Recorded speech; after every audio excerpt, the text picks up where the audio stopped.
नमस्कार, स्वागत है आपका सिटी पोस्ट लाइव में। मैं हूं मुस्कान। बिहार की सियासत से इस वक्त की सबसे बड़ी खबर सामने आ रही है।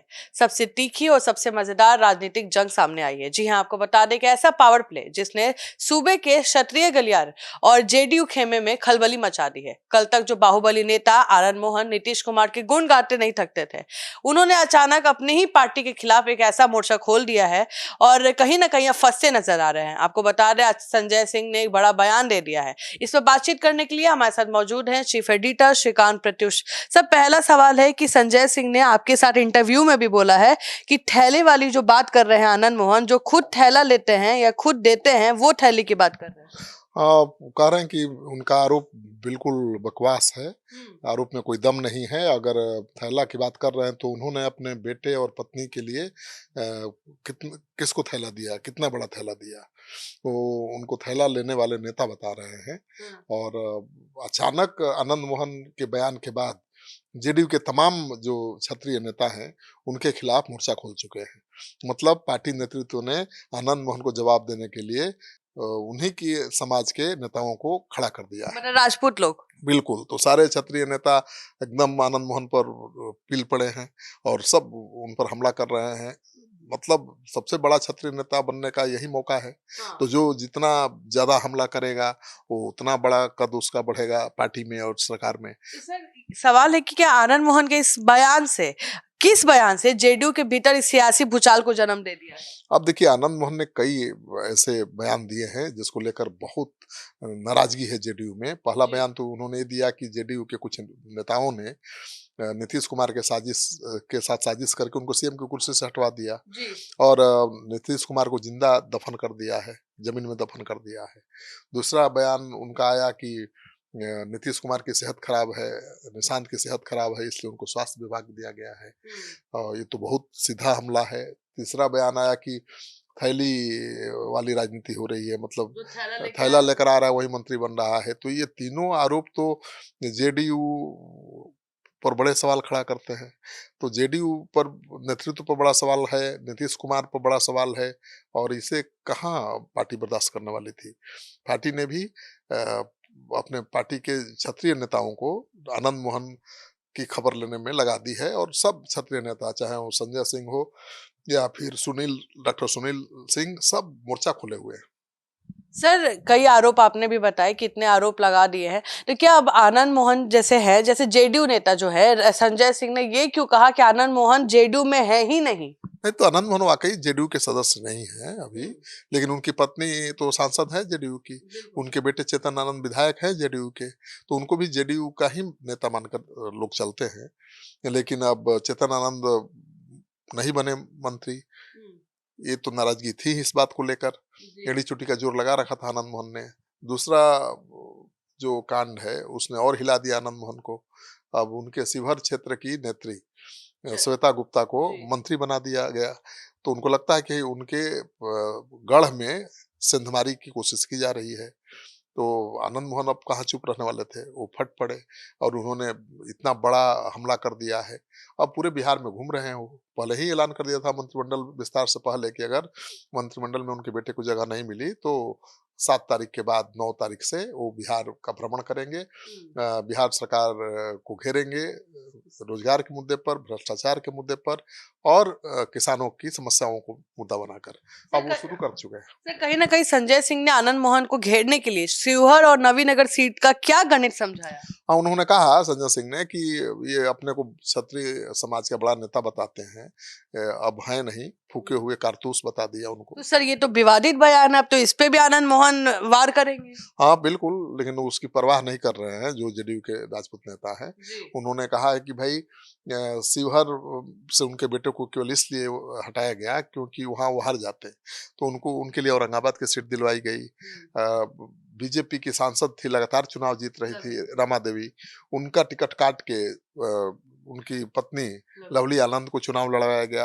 अब कितना चाहते हैं, वो चाहते हैं पूरे परिवार को सेट करना, तो ये तो होने वाला नहीं है। तो आनंद मोहन के खिलाफ खुलकर जेडीयू के तमाम राजपूत नेताओं ने बोलना शुरू कर दिया है और ये पहली बार ऐसा हुआ है जब आनंद मोहन को उन्हें उनके ही जाति के बड़े नेता घेरते हुए नजर आ रहे हैं, उन पर हमलावर। लेकिन सर इसका इसका मतलब तो बिल्कुल साफ है कि जेडीयू ने क्लियर कर दिया कि जो आपने हम पे एहसान किया था फ्लोर टेस्ट में, वो हमने टिकट दे के निपटा दिया। हाँ, बिल्कुल, वो तो जेडीयू के तमाम नेता कर रहे हैं। नीरज कुमार ने भी कहा था कि भाई ठीक है, आपने मदद की थी सरकार के विश्वास मत के दौरान, तो आपको मिला भी तो। आपकी पत्नी को लोकसभा का टिकट मिला, बेटे को विधानसभा का टिकट मिला, मंत्री नहीं बना तो आप पार्टी के खिलाफ बोलिएगा। और संजय सिंह ने तो उनको एक खूंखार अपराधी तक कह डाला है। उन्होंने कहा आनंद मोहन। आनंद मोहन को, और कहा कि भाई अब इनके खिलाफ जितने केस हैं उसको अब उखाड़ा जाएगा। मतलब अब आनंद मोहन को फिर से जेल भेजने की धमकी तक दे दिया है संजय सिंह ने। तो अब पहले से ही आनंद मोहन तो केस में फंसे ही हुए हैं। जेल से जिस तरह से कानून में संशोधन करके उनको निकाला गया था, वो मामला तो अभी भी कोर्ट में है, सुनवाई चल रही है सुप्रीम कोर्ट में। और इस बीच जेडीयू के नेताओं का ये कहना है कि इनका पूरा क्रिमिनल रिकॉर्ड खंगाला जाएगा, किस केस में कहाँ किसको मारा, किसको सताया, और फिर इनकी घेराबंदी होगी। मतलब अब तो लगता है कि युद्ध छिड़ गया है जेडीयू में, राजपूत नेताओं वर्सेस राजपूत नेता के बीच में। सर लेकिन ये बहुत बड़ी बात नहीं हो गई कि अब सारे केस खंगाले जाएंगे? जब जरूरत था नीतीश कुमार को तब आनंद मोहन को जेल मैनुअल में संशोधन करके उनको निकाला गया, फ्लोर टेस्ट में उसका फायदा भी हुआ। और जब आनंद मोहन बात कर रहे हैं बेटे को मंत्री बनाने के लिए, तो अब उनको डराया जा रहा है। ये तो अपनी बात हुई ना कि जब हमको चाहिए था तो ठीक है, अब नहीं तो। राजनीति में ऐसा ही होता है। राजनीति में जरूरत के हिसाब से फैसले लिए जाते हैं। जब आनंद मोहन की जरूरत थी तो आनंद मोहन को पार्टी ने महत्व दिया भी, लेकिन अब जब जरूरत नहीं है तो पार्टी उनको ज्यादा अहमियत नहीं दे रही है। ये सच है। अब आनंद मोहन पूरे बिहार में घूमेंगे। अब उनको ये दिखाना पड़ेगा, साबित करना पड़ेगा ना कि अभी भी ठाकुरों के वो नेता हैं और ठाकुर उनके अपमान को अपना अपमान मानते हैं। ये तो अगर ये दिखाने का दम होगा उनमें तो फिर से झुका सकते हैं। राजनीति में कब कौन झुक जाए, कब कौन किस पर भारी पड़ जाए, कहना बड़ा मुश्किल है।